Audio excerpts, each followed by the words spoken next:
Impact Basket. Aujourd'hui, on aura un invité spécial. Juste un peu de background sur l'invité. En fait, ça fait un moment qu'on se connaît. C'est une amie qu'on partage qui m'a dit il faudrait, qui a rencontré Funch, parce que Funch, c'est notre invité d'aujourd'hui. Et puis, il a dit il faudra absolument rencontrer Patrick, parce que il a parlé de basketball. Et puis, mon ami savait aussi mon implication dans le basket. Et puis, on a échangé nos numéros et puis on s'est rencontrés pour la première fois. C'était une soirée ici à Toronto. On a fait 4 heures ensemble à parler basket. On s'était rencontrés dans un café. Le café a même fermé avant qu'on il nous dit désolé les amis, il faudra partir. Donc on a changé de café, on est allé à un autre café pour continuer et là c'était comme les gens vont l'entendre dans l'émission, c'était comme si je rencontrais mon jumeau. C'est quelqu'un qui a commencé à jouer au basket très jeune en France, il va nous en parler et après il est devenu coach, il a évolué en France, il a été en Guadeloupe, il a été même en Afrique, en Côte d'Ivoire. Ça fait un moment qu'il est à Toronto où il est coach dans une école secondaire ici. Il va nous parler justement de l'impact de ce sport sur sa vie, mais aussi dans les communautés avec lesquelles il a travaillé, que ce soit en France, que ce soit en Guadeloupe, que ce soit en Côte d'Ivoire. Je sais que tu as écouté déjà l'entrevue. Mike, qu'est-ce que tu as gardé de la conversation que j'ai eue avec Fanch? Est-ce qu'on la passerait pas et puis après je donne mon avis? Absolument. Donc, je vous demande d'écouter Funch, une conversation que j'ai eue avec lui. Et puis, après, on va retourner pour avoir les avis de Mike sur l'entrevue de Funch. Comme ça, je vous spoil pas. Allez, c'est C'est parti. ça. Très bien. Alors, Funch, d'où est venue ta passion de basketball? Je sais que tu es passionné, on en parle tout le temps, on en parle pendant des heures. Est-ce que tu peux te rappeler d'où est venue cette passion pour le basketball? Alors, après les Jeux Olympiques de 1992, mon grand frère s'est inscrit, lui et toute la génération de ses amis à l'école, s'est inscrit au basket. Et donc, à l'époque, moi, je faisais du judo. Donc, Ah, j'ai commencé par le judo et la salle du judo était juste au-dessus de la salle du basket. ouais. Donc, en général, je descendais après mes entraînements ou avant, j'allais voir mon grand frère faire du basket et moi, avec mon père, on allait le récupérer ou l'accompagner. Donc moi, je l'ai d'abord regardé, puis quand j'avais 8 ans, c'était quelle année? C'était Il y a très longtemps. ouais, il y a très très longtemps, 94, c'est ça. J'ai commencé à me mettre au basket dans la rue avec un ami à moi, C'était en France? en Ouais. France, en région parisienne, à Massy. Mhm. Et donc ouais, basket de rue pendant 2 3 ans, et ensuite, à l'âge de 11 ans, je me suis mis en club. Ah, ok. Est-ce que tu pensais à cette époque que ça allait t'amener en Afrique, Guadeloupe, Canada? J'ai toujours rêvé, je pense comme tous les basketteurs, hein, quand on est piqué par le ballon de basket, j'ai toujours rêvé de la NBA, être professionnel, même si j'en étais loin. Et donc, ce qui est marrant, c'est marrant que tu me poses cette question-là parce que je me suis toujours imaginé parler anglais dans mon futur. Ah, ok. J'ai toujours j'imaginais en anglais, des conversations en anglais, et je pense que c'est pour ça que c'était ma matière préférée à l'école. Mhm. Donc, une fois que je me suis exporté, je parlais déjà l'anglais parce que je m'étais psychologiquement préparé à Préparé. travers le basket, du coup. Ouais, Ouais. ouais, ouais. Alors, est-ce que tu as joué en ligue? Est-ce que je sais que bon, ça commence par le basketball de rue comme tout le monde. Ouais. Est-ce que tu as joué en ligue? Alors, en France, je trouve que le système du basket, il est très bien parce que le basket professionnel et le basket amateur, c'est en fait le même processus. Mhm. Les équipes qui remportent le championnat de leur division passent à la division du dessus. Donc, du championnat local, on passe au championnat régional, au régional national. Mhm. Quand on remporte le championnat national 3, on passe en national 2, puis national 1, jusqu'à pro. C'est très structuré. Ouais. Ce qui Ouais. fait que, donc oui, j'ai joué en ligue, mais pas au niveau pro. Mhm. Donc, comme tous les jeunes en France, j'étais dans le club de ma ville, de Massy, comme je disais tout à l'heure. Et donc, ouais, depuis l'âge de 11 ans jusqu'à mes 30 ans, Ouais, mais tu j'ai as une ton licence. frère qui joue pro toujours Ouais, en France, ouais. donc c'est un virus qui a attrapé tout le monde dans. Ouais, c'est clair. En fait, mon grand frère, il a joué un petit peu, Ouais, peut-être 1 ou 2 ans, et après, il a laissé. ouais. Moi, j'ai été piqué après lui, et mon petit frère piqué encore plus. Donc lui, il a commencé encore plus tôt. On l'a même inscrit au basket à l'époque, avec un an d'avance. Comme il savait déjà jouer, je l'amenais sur le terrain de basket avec moi. Et il était bon dès son premier entraînement. Donc ouais, il a la chance de faire ce qu'on appelle les sélections locales, donc les meilleurs joueurs du département, puis les sélections régionales. Et à l'âge de 16-17 ans, il a intégré un centre de formation à Rouen. Donc, il est allé beaucoup plus loin que tout le monde en famille, en Ouais, fait. c'est clair. Mais je suis le plus petit de ma famille. Mais mon petit frère fait 20 cm de plus que moi. Ah ouais. Alors, donc pouvoir jouer, puis comment la transformation d'être coach est venue? Est-ce que c'était un pur hasard et comment tu es devenu coach? Pur hasard. J'aurais jamais imaginé coacher. Surtout quand on a à peu près 24, 22 ans et qu'on joue et qu'on aime jouer, qu'on fait de la compétition tous les week-ends, tu penses pas à être coach. Enfin, sauf ceux qui ont la vocation. Mais ce qui s'est passé, c'est que dans mon club d'origine, il y a eu une saison où l'équipe de mon petit frère, qui jouait en moins de 18, en championnat cadet, en cadet, championnat régional, le coach, après un mois au début de la saison, a lâché l'équipe. Je ne sais pas je ne connais pas la raison, mais il a lâché l'équipe. Et c'était une équipe de jeunes avec un très haut potentiel. Parce qu'il y avait non seulement mon petit frère, mais il y avait 2-3 autres joueurs qui ont joué à haut niveau. Et cette année-là, je trouvais que c'était du gâchis et je suis allé voir l'ancien président du club de Massy, Ludovic Lorini, et je lui ai dit, moi je me propose pour aller coacher. Je sais que j'ai pas d'expérience, mais j'aime le basket assez pour savoir conduire une séance, je suis assez confiant là-dessus. Et ouais, faut pas qu'on les laisse, ces jeunes, quoi. Ils ont trop de potentiel. Et donc il a eu la bonne idée de me faire passer les formations et de passer les diplômes d'entraîneur dès ma demande, dès la première année. Donc en un an, j'ai passé 3 diplômes fédéraux sur les cours scolaires. À chaque fois, c'était des formations d'1 ou 2 semaines. Et là, pareil, une fois que j'ai découvert le coaching, c'était une épiphanie parce que... Ah, c'est incroyable. Ouais. Là, je parle d'expérience aussi. Oui, c'est incroyable. Je ne m'y attendais pas. Et en fait, j'ai réalisé que c'était ma mission, en fait. Et jusqu'à cette période-là, j'avais 22-23 ans. Je ne savais pas quel était mon don sur Terre, pourquoi j'étais là. J'avais juste accepté que y en a qui réussissent et d'autres qui réussissent pas, quoi. Mais en fait, non, quand j'ai fait ça, j'ai compris que moi, j'étais là pour aider les autres à atteindre leur potentiel et être la meilleure version d'eux-mêmes. Donc pour moi, c'était une épiphanie à travers encore le basket et mon petit frère. Ouais, tu sais, la première fois qu'on a parlé basket, toi et moi, après, quand je suis entré à la maison, j'ai parlé à une amie, j'ai dit, je viens de rencontrer mon frère jumeau.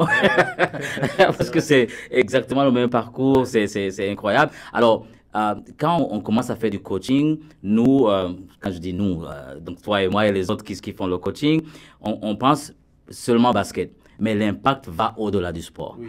Donc, je sais qu'à Massy, par exemple, ton implication avec ces jeunes, c'est aller au-delà du sport. Ça a changé carrément la ville. Est-ce que tu peux nous en parler? Ouais. Par exemple, si je parle si je prends mon exemple, je suis quelqu'un de réservé, un peu timide. Mais sur un terrain de basket, j'ai aucune timidité. Je m'exprime, je ne suis pas arrogant, mais à la limite, tu vois, ouais, c'est ça. J'ai aucun frein à m'exprimer sur un terrain de basket. C'est un langage qui me permet de m'exprimer. Et donc, c'est quelque chose, c'est un outil, le basket pour moi. Le sport en général, mais surtout le basket. Je pense que c'est un outil parfait pour développer ce qu'on appelle les soft skills, les habiletés, les capacités psycho, personnelles, interpersonnelles, etc. Et notamment la résilience, l'écoute, le leadership. Et donc, à travers le basket, moi, c'est surtout ça que je veux. Quand je coach des jeunes, évidemment, pour tout coach, c'est gratifiant d'avoir un haut potentiel. Quand tu as un joueur qui a un potentiel pour devenir pro, on aime ça, nous, de pouvoir se dire, je vais peut-être aider un joueur à devenir pro, et ça m'est arrivé. C'est super gratifiant, mais en réalité, la mission, elle touche aussi bien celui qui a avancé dans ses skills, ses capacités de basketteur, que celui qui est très débutant, parce que lui, tu vas peut-être pas l'aider à devenir un basketteur de haut niveau, mais tu vas l'aider à prendre confiance en lui, à trouver sa place dans la société. À gagner dans la vie, carrément. Moi, je vais te donner une anecdote qui m'a beaucoup touché. Une année, je vivais en Guadeloupe à ce moment-là, donc j'avais déjà quitté la région parisienne. Et venu de nulle part, un jeune que j'avais coaché quelques années plus tôt met un post sur Facebook sans m'en avoir parlé et tout, et où il me nomme.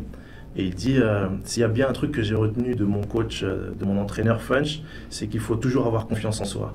Et ce jour-là, quand j'ai lu ça, ça m'a touché. Ouais. C'était la meilleure récompense possible, parce que tu sais, c'est du bénévolat. C'est ça, hein. En fait, ça paye pas du tout, sauf si tu es... Au Burundi aussi. Ouais. Ça paye Ouais. pas du tout, donc c'est toi qui te donnes de ton temps, et ça, ça valait tous les salaires du monde. Juste cette petite phrase sur Facebook qu'on n'avait pas provoquée, tu vois. Tu te dis, ah, t'as semé une graine et elle est en train de germer là. Ouais. Et je garde contact avec un bon nombre des joueurs que j'ai coachés. Et moi, je suis un entraîneur grand frère. Un frère, grand frère. J'adore les voir grandir, me dépasser. Et à travers le basket, je pense qu'on peut développer une personnalité. Absolument. Alors, ton parcours t'amène de la région parisienne en Guadeloupe, où tu continues aussi à faire du coaching. Ouais. Est-ce que tu peux nous parler justement de ton implication au niveau des jeunes en Guadeloupe par le coaching de basketball? La Guadeloupe, ça a été clé, un moment clé dans ma vie. Déjà pour me serrer mes liens avec mes propres racines, parce que je suis né en région parisienne d'un père guadeloupéen. Mais quand tu n'es pas en Guadeloupe, tu n'es jamais considéré comme un vrai Guadeloupéen. Ouais. Tu arrives, tu as un accent français, parisien. Et moi, j'aimais tellement la Guadeloupe que je voulais être reconnu comme un des nôtres, tu vois. Et donc, être parti vivre en Guadeloupe, ça m'a permis de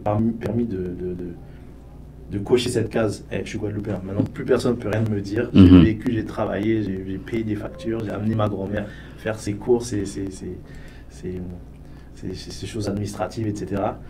Donc voilà, ça c'est fait. Et à côté, évidemment, j'ai trouvé un club, un peu par hasard. Il n'y a jamais de hasard. C'était... Ouais, c'est vrai, t'as raison. Ouais. Surtout que dans le domaine du basket, on trouve toujours un terrain à côté, puis là, on est impliqué. Parce que tu sais, en plus, toute ma vie, j'avais joué au basket, juste j'allais dans le club de ma ville, parce que c'est le plus simple, tu vois, c'est tout près. Et là, en fait, j'ai trouvé un club qui n'était pas juste à côté de chez moi. Donc j'avais une bonne demi-heure de route pour aller aux entraînements tous les jours, tu vois. Et en fait, c'était une amie de ma grand-mère, dont le fils faisait partie du club, qui m'a mis en relation avec l'équipe. Donc je suis allé les voir, j'ai fait un entraînement, ils m'ont pris. Mais je ne connaissais pas le club. Et en fait, il s'avère que c'est le club le plus titré de la Guadeloupe. Et c'est un club où soit tu gagnes le titre, soit c'est un gros échec. Ah oui. Et le club de basket dans la ville, c'est tout. En fait, il n'y a pas grand-chose dans cette ville. Il y a des belles rivières. Mais sinon, la fierté de cette ville, c'est Pointe-Noire en Guadeloupe.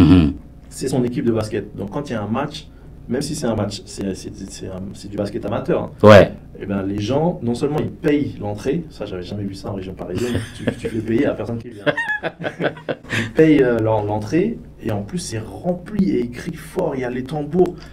Et c'était magnifique, c'était magnifique. Donc déjà tomber dans ce club-là historique qui joue la gagne et on a gagné aussi ensemble, ça m'a fait voir le basket différemment, même en étant amateur.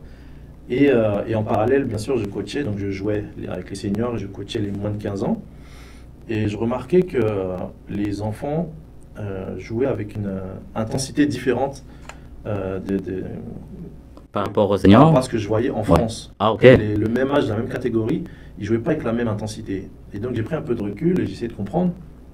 Et en fait, dans ce club de Pointe-Noire, il y a quelques joueurs qui sont devenus professionnels en fait. Notamment, et le plus connu, c'est Michael Gelabal. Michael Gelabal qui a joué en NBA, qui est taulier de l'équipe de France, super carrière européenne, Real Madrid, etc. Donc il vient de cette région-là. Il vient de cette ville, tous les étés il est là, il s'entraînait avec nous. Ah oui. C'est un bon pote, c'est un bon gars, tu vois. Ouais. Nature. Sa maman, c'est la supportrice numéro 1 du club. Non, elle n'est pas partie vivre dans une grande maison, non, elle est toujours dans la même petite case. Elle est restée dans la communauté, ouais. Et donc, en fait, j'ai compris que les jeunes s'entraînaient pour devenir le prochain Michael Gelabal. Ah. Et c'est là où, en moi, est née cette idée que, en fait, avoir des exemples, ça vaut tous les conseils du monde. Tu peux leur dire, entraîne-toi dur pour y arriver, tant que les jeunes ne le voient pas, c'est pas le même impact. C'est un de leurs, donc c'est pas LeBron James, c'est... Ouais. Il vient du même endroit que moi, je peux y arriver moi aussi. Et ils se disent même pas consciemment, ça c'est le subconscient. Et ça c'est une de mes parties préférées là, le subconscient. Et donc ça a été important mon passage en Guadeloupe, parce qu'ensuite, quand je suis retourné en France, et ben, j'ai essayé de mettre ça en valeur, en fait, à Donc, Massy. tu as organisé le premier All-Star de Massy, C'est ça. et c'était pour des levées de fonds, pour récolter des maillots, et donc ça t'a amené à visiter l'Afrique, Ouais. Côte d'Ivoire. Alors, raconte-nous cette partie-là sur le continent africain, comment ça s'est passé, quel a été l'impact de tes initiatives en Côte Ouais, ouais. d'Ivoire? Alors, bah, j'ai eu la chance de découvrir le continent et d'arriver en Côte d'Ivoire à travers Léon Kratbé, le président de l'association Soléciproc, mon frère que je salue. Et parce que je lui avais demandé de s'occuper de vêtements dont tu viens de parler, Mhm. de la collecte de vêtements que j'avais organisée lors de l'événement Massy All Star, et qu'il s'en occupe, qu'il prenne et qu'il l'amène en Afrique de l'Ouest. Donc moi je lui faisais confiance parce qu'il avait déjà son projet, chaque année il allait en Côte d'Ivoire, il faisait ses événements avec la jeunesse là-bas. Euh, et en fait cette année-là il m'a proposé de faire le déplacement avec lui Avec lui, ouais. et participer à la distribution. Et donc moi, c'était magique, comme tu disais, il n'y a pas de hasard. Ben ça, c'était un de mes rêves en fait, qui se réalisait quand il m'a proposé ça. C'était un rêve qui se réalisait. J'en avais jamais parlé à qui que ce soit. C'est que je rêvais de découvrir l'Afrique, mais pas en tant que touriste. Je voulais pas être dans un hôtel et faire des sorties Mhm. de touristes. Non, je voulais être avec la communauté, avec des gens qui connaissent et me rendre utile. Donc, en Ah, c'est une 2016, bonne combinaison avec le basket, là, c'était... c'était magnifique, c'était une bénédiction. Donc 2016, on arrive à Abidjan et on organise ce tournoi, le tournoi L'Étoile du Cœur, à Abidjan 2016. Et en plus, Léon m'a demandé de gérer la partie basket. Mhm. C'est moi qui ai coordonné le tournoi de basket avec les jeunes. Et on a fait la distribution, etc. Et, super moment, super moment, super moment. Ah ouais. Ouais. Alors, Guadeloupe, France, Côte d'Ivoire, et là, tu te retrouves au Canada, Ouais. en plein Covid. Là, c'était le basket, c'est presque impossible. Là, tu te reconvertis, tu crées un podcast. Ouais. Donc, raconte un peu cette transition entre le terrain Ouais. et le podcast pendant justement la Covid. Mais c'est amusant parce que par étapes dans ma vie, il y a des choses que je fais et j'ai l'impression que c'est aléatoire, c'est un peu au pif. Et finalement, il y a un fil conducteur et il y a une certaine logique que je réalise Plus tard. du recul Ouais, plus c'est tard. ça. Et c'est vrai qu'en arrivant au Canada, ben, moi à la base, je voulais venir au Canada pour me remettre au basket Mhm. parce que j'avais vécu 3 ans en Angleterre où ben, le basket, c'est pas très développé et en plus, moi, C'est avec beaucoup le plus travail, le foot en anglais. Ouais, ouais. il y a beaucoup de ligues privées, mais voilà. Et en plus, ouais, j'avais pas le temps de m'investir au basket. Donc pendant 3 ans, j'ai pas coaché ni joué. Donc moi, je voulais me remettre au coaching. Donc le Toronto, je savais à travers le documentaire de Vince Carter que le basket était vraiment développé maintenant ici. Mhm. Donc, et en arrivant ici, ouais, douche froide parce que bah, on reste tout chez nous, C'est ça. coupé de tout ce que j'avais prévu. On met ça à la poubelle et on recommence à zéro. Et entre-temps, bah, j'avais fait de la promotion de mon événement Massy All Star Mhm. à la radio en France avant de partir. Et j'avais adoré mon expérience à la radio. À la radio. Prêter ma voix, j'étais à l'aise. J'étais à l'aise, moi, comme je te disais, je suis un peu timide, je ne suis pas trop du genre à me montrer. Mais finalement, pendant cette interview, j'étais super à l'aise. Donc, entre-temps, je me suis dit, tiens, je vais me lancer dans le podcast. Donc, je suis venu au Canada avec des équipements que j'avais pu acheter grâce à mes amis aussi qui ont fait une collecte de fonds pour moi. Mhm. Et j'ai lancé ce podcast. Et comme je te disais, la logique, en fait, c'est la même que le coaching. Quand je coach, bah, je coach une quinzaine de jeunes. Mhm. Quand je faisais mon événement Massy All Star, ben, il y a des centaines de personnes qui venaient assister à cet événement-là. Et maintenant, avec mon podcast, j'ai des milliers d'écoutes. Donc, je passais de dizaines, Ouais. centaines à milliers. La magie de la technologie, Ouais. ouais. Et moi, je ne me rendais pas compte, mais en fait, je fais la même chose. Je transmets à travers mon savoir, à travers les connexions que je crée. Mais sauf que là, c'est à travers ma voix. Mhm. Donc, voilà comment Donc après la Covid, là, tu t'es remis au coaching ici à Toronto avec les enfants du secondaire. Est-ce que c'est des francophones ou c'est des anglophones? Alors, ce sont des anglophones au Ouais. collège, au lycée Etobicoke Collegiate Institute. Donc, c'est ma grande bouffée d'air frais de pouvoir recoacher à nouveau depuis l'année dernière. Et j'ai la catégorie, ils ont 14-15 ans, grade 9. Et donc, ouais, j'adore. Ouais, non, alors, la rubrique de notre émission, c'est Impact Basket. Donc, c'est pour ça que tu étais vraiment l'invité idéal pour nous. Alors, à travers ton parcours comme joueur, comme coach en France, Guadeloupe, Côte d'Ivoire et Canada maintenant, comment est-ce que tu vois le basket comme un porteur d'impact dans les communautés? Comment est-ce que tu l'as vu?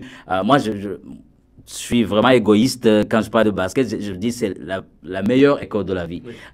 Comment est-ce que tu vois le basket comme outil de changement dans les communautés? Ouais, moi, je le vois exactement comme toi.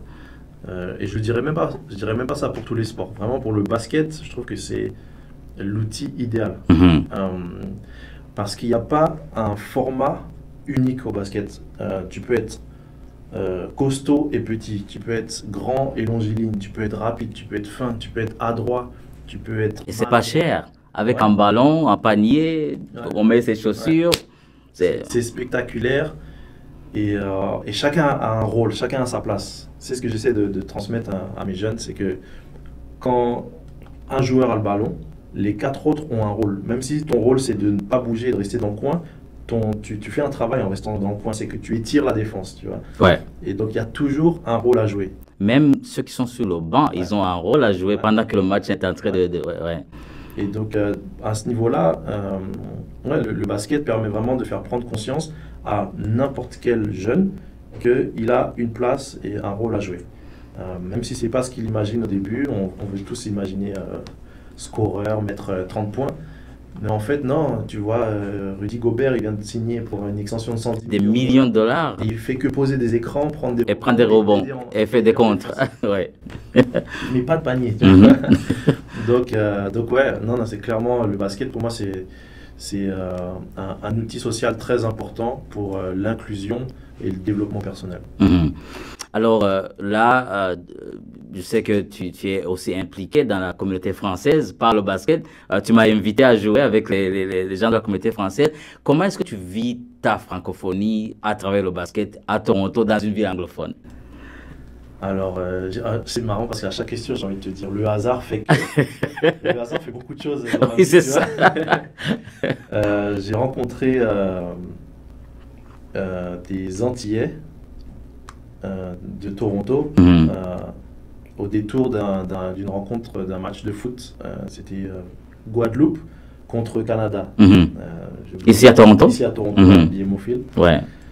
Et donc oui, quand on a fait 2-2, c'était une super fierté parce que la Guadeloupe, c'est une île toute minuscule, ouais. Le Canada, qui a même fait la Coupe du Monde. Là. Ouais, c'est ça. Donc c'était magnifique. Et avec ma femme, on avait repéré dans le public des drapeaux de la Guadeloupe à l'opposé. Donc nous, ce qu'on s'est dit, c'est qu'après le match, on va les rejoindre et discuter avec eux. Et en discutant avec eux, on a créé un groupe qui s'agrandit semaine après semaine. Maintenant, on est plus d'une centaine sur un groupe WhatsApp. Ah oui. Juste de Guadeloupéens, Martiniquais, Guyanais, je pense, de Toronto, du Canada. Et donc, un des membres m'a invité un jour à venir faire du basket avec eux. Et il s'avère que c'était une majorité de francophones.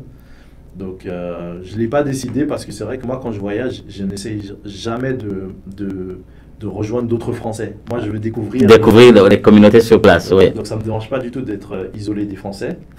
J'ai quitté la France, c'est pas pour... Je plaisante. Mais ouais, c'est vrai qu'on a, on a un super groupe, on s'amuse et on a des connaissances un peu communes. Donc... ouais, ça s'est fait sans que je le décide. Ouais. Alors, dernière question, comment est-ce que tu vois ton implication côté basketball, côté communauté, ici à Toronto, depuis que tu es là? Est-ce que tu as des projets? Comment est-ce que tu vois ton avenir ici, niveau basket, niveau communauté aussi? Alors moi, j'ai beaucoup de projets, c'est ça la difficulté, c'est que des fois, il faut que je me centralise. Actuellement, je contacte les écoles francophones du Canada pour leur proposer des conférences, des interventions d'athlètes professionnels francophones pour qu'ils fassent des conférences et justement utiliser ces soft skills dont on parlait tout à l'heure pour influencer de manière positive les élèves de ces établissements. Donc c'est le business que je suis en train de mettre en place, que j'ai commencé récemment là.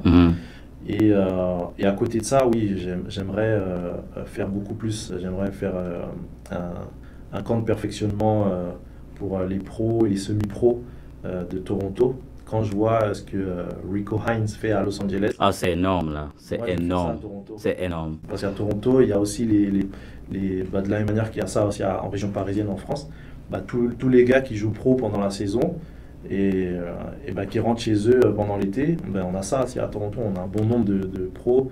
Moi, il y a quelques semaines, j'étais au restaurant et derrière nous, c'était, comment il s'appelle?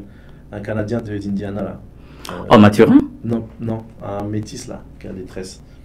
Ah oui, ah oui, il est bon, là. Super Ah oui, défensif. oui, oui, oui, C'est oui. juste à côté de nous. Ah oui. Et donc, c'est là que tu te dis que c'est vrai qu'à Toronto, il y a quelque chose à faire. Donc, moi, j'aimerais bien faire des camps d'entraînement pour les pros et semi-pros à Toronto et faire des runs où les gars Mhm. ils peuvent continuer de jouer parce que c'est primordial pour un pro de ne pas avoir une coupure de 4 mois Ouais. pendant l'été. C'est impossible. Ouais, pour les gens qui nous écoutent, Rico, c'est un des entraîneurs qui sont très, très réputés, justement, pendant l'été, Ouais, où tous les joueurs de la NBA se rencontrent sous le même toit. Et puis, ouais. lui, il a été même engagé par les Raptors avec Nick Ah ouais. Nurse parce que il a beaucoup, beaucoup travaillé avec Pascal Siakam. Donc, on a vu de Pascal, il s'est crédité vraiment à Rico Mhm. pendant plusieurs années. Donc, il est devenu même un de ses meilleurs amis. Donc, Mhm. maintenant, les équipes de la NBA l'engagent. Et puis après la saison, il va retrouver, je Ouais. pense qu'il fait ça à Los Ouais, c'est pour Angeles. ça qu'ils ont tous une maison à Los Angeles, Ouais, parce c'est qu'ils savent que ça. les basketteurs sont là, ils vont Ils pas sont tous partir. là. Ils Et sont si tous là. les gars ont ce réflexe-là à Toronto maintenant, parce qu'on a super, super météo pendant l'été, Ouais. je pense que ça peut leur permettre de pouvoir profiter de leur famille, de leur région, tout en se consacrant au basket, quoi. Nemhard, c'est ça. Nemhard, voilà. Nemhard, voilà. Le nom, C'est ça. ah, c'est vraiment intéressant. En tout cas, merci. Merci d'avoir partagé avec nous ton parcours et surtout, donc, de parler de cette passion de basketball pour les communautés. En tout cas, c'est toujours un plaisir de parler avec toi. On peut parler pendant des heures et C'est des clair, heures c'est clair. et je sais que ça ne veut pas plaire à Nathalie de l'autre côté. Merci pour l'invitation, c'est un plaisir, c'est un plaisir vraiment. Oui, merci en tout cas. Merci encore à Nathalie qui nous a aidé pour la technique. Donc, ça fait toujours plaisir d'avoir quelqu'un avec qui on partage les mêmes passions et puis on peut parler pendant 24 heures quand on parle basket. Donc, c'était la section Basket Impact dans Franco Raptors. Merci encore une fois, Finch. Voilà, c'était la conversation que j'ai eue avec Fanch. On aurait pu même continuer, mais le temps nous Ah, j'ai vu faisait, ça, ouais. le temps nous faisait défaut. C'était passionnant de l'écouter, de voir quelqu'un qui parle le même langage que moi. Donc, j'avais même pas, presque pas préparé l'entrevue. C'est une conversation on a été vraiment dans le flow. Donc là, on peut t'entendre après avoir C'est écouté bon. Fanch. Qu'est-ce que tu gardes de l'entrevue que j'ai eue avec lui? Bah, c'est ça que j'ai apprécié, c'est que c'est toujours bien quand une entrevue, c'est comme une discussion. C'est ce que j'essaye de faire le plus souvent également dans mes entrevues. Bah, vraiment un parcours inspirant. On voit à quel point le basket a été impactant et a dirigé sa vie partout où il est allé. C'est ça que j'ai retenu. Le All-Star Game qu'il a organisé à Massy, son arrivée en Guadeloupe, l'importance pour lui de démontrer qu'il est guadeloupéen. J'ai bien aimé ça parce que c'est vrai que c'est des problématiques pour les Antillais de France quand ils rentrent sur ou d'où ils viennent. Souvent, on les considère comme des gens de la métropole et pas comme des Antillais. Et ça, c'est une problématique même pour les Africains de France et de partout dans le monde d'ailleurs. Quand ils rentrent, il y a toujours ce problème de ne pas être identifié comme étant d'ici. Donc, ça, c'était super intéressant et voir comment le basket lui a permis justement de s'intégrer dans cette communauté et, euh, et de découvrir un peu ses racines. Donc, ouais, ça, c'était super intéressant. L'arrivée au Canada, son podcast, va falloir qu'on lui demande des conseils pour faire des milliers de personnes. On va bien avoir besoin de lui. On garde le contact. Et puis voilà, non, c'était vraiment très intéressant. Je vais pas redire tout ce qui a été dit puisque vous l'avez écouté, mais vraiment très très bonne entrevue et vraiment on a des impacts basket. Vraiment, Patrick, bravo, de qualité depuis le début. Et là, tu mets la barre haute, il va falloir continuer comme ça maintenant. C'est ça, c'est ça. On a commencé en force. Là, il faudra.